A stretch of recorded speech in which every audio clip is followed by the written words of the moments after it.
Germany's entire railway network came to a halt due to a problem with the communications system, leaving thousands of passengers stranded. The V4 countries of Czechia, Poland, Slovakia and Hungary renewed their commitment as Hungarian Prime Minister Peter Magyar hosts its leaders. Germany's entire railway network came to a halt on Tuesday due to a problem with a communication system. The disruption left thousands of passengers stranded across the country. Trains were held at stations while travelers stood in long lines at information desks as they tried to figure out how to get to their next destinations. We came here, and as soon as we came, we saw a bunch of unhappy faces, and no one was speaking English. And on the sign, it said something completely in Deutsch. No information. They are just saying like, "Oh, please, you have to wait." But we are still here waiting. After nearly 2.5 hours after it first reported the outage, the main national railway operator Deutsche Bahn said the problem had been resolved. The company said there had been a nationwide problem with its communication system, which is used for internal communication on the railway network. As compensation, Deutsche Bahn said during the outage that it was giving taxi and hotel vouchers to passengers. The V4 is back, said Hungarian Prime Minister Peter Magyar as he began his press conference following the group's summit in Budapest with a quote from the Polish leader's remarks last week in Brussels. The alliance, which is celebrating its 35th anniversary in 2026 but has weakened in recent years, will now gain new strength as the leaders of Czechia, Poland, Slovakia and Hungary renewed their commitment. Kiemelten foglalkoztunk az Unió következő 7 éves költségvetésével. Egyetértettünk abban, hogy a kohéziós politika, a közös agrárpolitika továbbra is meghatározó eszközei az európai politikának, a regionális fejlődésnek. Egyetértünk abban, hogy olyan költségvetésre van szükség, amely támogatja a növekedést, a beruházásokat és az infrastruktúra fejlesztést, a versenyképességet. Slovakia will take over the presidency of the Visegrád group from Hungary in July. Boli sme veľmi silní. Chceme byť opäť veľmi silní. 4 krajiny, ktoré tvoria V4, musia mať takúto ambíciu. Slovenské predsedníctvo prichádza v náročných časoch. A možno neformálne stretnutie, ktoré sme mali pred plenárnym zasadnutím, ukázalo.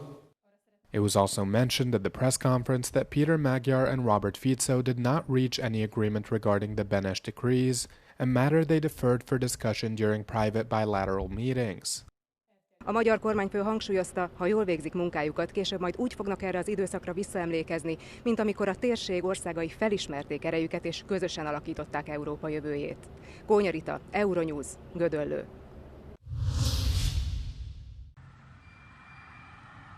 Officials from the European Commission and 15 member states discreetly met with the Taliban delegation on Tuesday in Brussels in an attempt to speed up the deportation of Afghan migrants. Deportations have proven particularly difficult for Afghans who were among the top nationalities served with return orders in 2025. It will also be an opportunity for member states and for member states at technical level to establish contacts, because it will be those member states that will have to carry out returns, and they have to also be in touch themselves.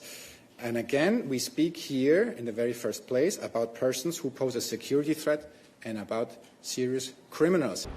Rights groups have criticized the meeting. Activists from the rights NGO Amnesty International unfurled a banner reading "Shame" outside the European Commission in Brussels.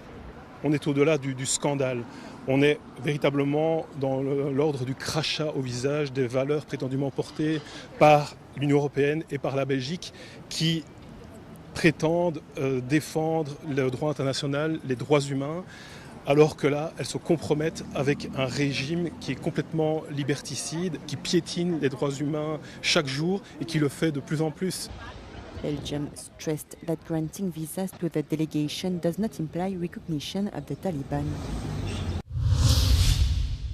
And the authorization of the activity is one issue, and alleged misconduct is a different type of question. The European Commission has stated that former Commissioner Dimitris Avramopoulos' approved NGO activities are a separate matter from the alleged misconduct, which is suspected to be a part of the ongoing Qatargate investigation. When asked whether the Commission's credibility is damaged, the spokesperson underlined that everything was done by the book. At that time and at that moment, back in 2022, when we looked at the matter, we had no indication of any breach of the conditions that were included in the respective college decision. In contrast to the Commission's ethical and practical procedures, Avramopoulos' NGO activities are being investigated as part of a cash for influence corruption network. For that purpose, the Belgian Supreme Court Prosecutor's Office has just forwarded a European arrest warrant to the Greek Parliament, along with a formal request to lift Avramopoulos' immunity, as he is still a member of the ruling New Democracy Party. After his term as Commissioner ended in 2019, Avramopoulos has become a member of the honorary board of Fight Impunity, an NGO founded by the suspected mastermind Antonio Panzeri to influence European Parliament decision-making, and received €75,000 in total.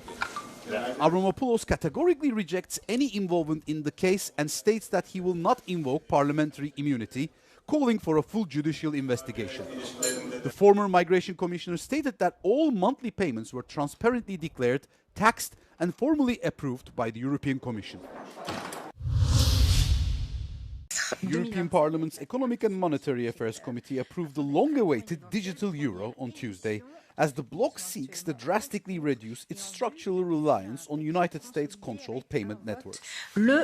Data from the European Central Bank reveals that American giants Visa and MasterCard currently process 61% of card payments in the euro area, controlling nearly all cross-border transactions. 2% target. Amid rising geopolitical tensions, the proposed digital token will function as central bank money backed by the Frankfurt institution, designed to complement physical cash rather than replace it.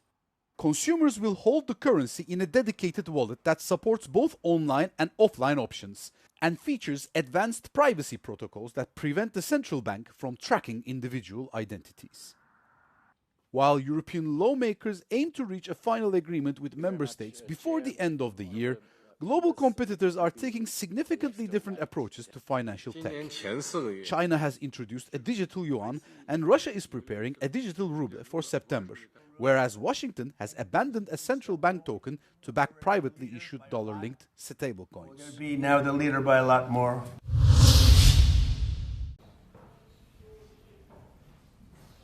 Peter Murrell, the former chief executive of the Scottish National Party and ex-husband of Scotland's former First Minister Nicola Sturgeon, has been sentenced to 5 years and 3 months in prison.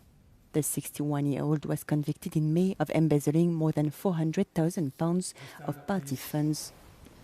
If you had been found guilty of this charge after trial, I would have imposed a sentence of 7 years imprisonment. Having pled guilty at the preliminary hearing, I impose a sentence of 5 years, 3 months imprisonment.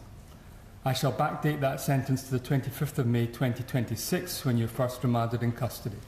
Some of his purchases included 2 luxury watches, a coffee machine, items from Montblanc and a motorhome.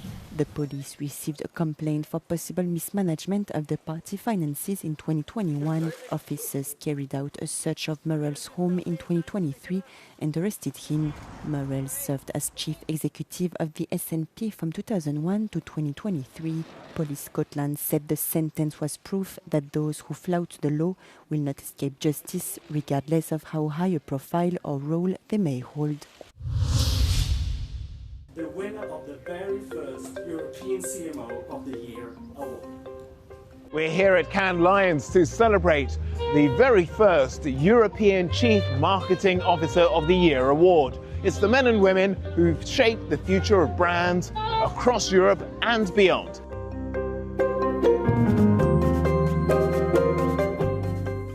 It's very humbling. It's, of course, very exciting, and I feel an extreme sense of pride for the achievements of my team and our organization.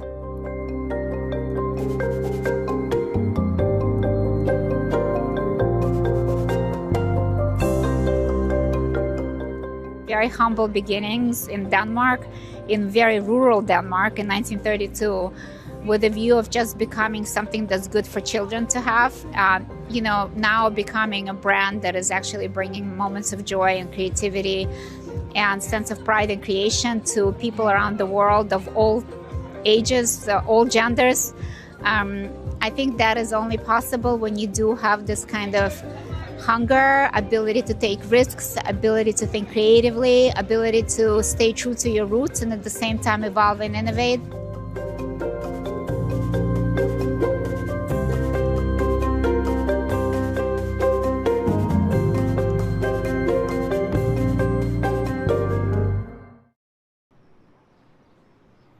The WHO has warned that Europe needs to do more to battle deaths from heat-related causes, with more than 200,000 people dying in the last 4 years alone. The extreme heat has directly led to a rise in heat-related illnesses and premature deaths, all of which were preventable according to the World Health Organization. Europe is among the regions of the world most severely affected by global warming, the WHO warned. Most premature deaths due to extreme heat have occurred in Italy, followed by Spain, Germany and Greece. Rising global temperatures, rapid urbanization and demographic aging are converging to increase both exposure to heat and vulnerability to its effects. Together, these trends are driving a growing and unevenly distributed burden of heat-related illness and death and underscore the need for effective prevention, the WHO warned. In its recommendations, the WHO suggested a broad range of measures, from greening cities for more shade and creating networks of cooling centers to social services making sure older people stay hydrated.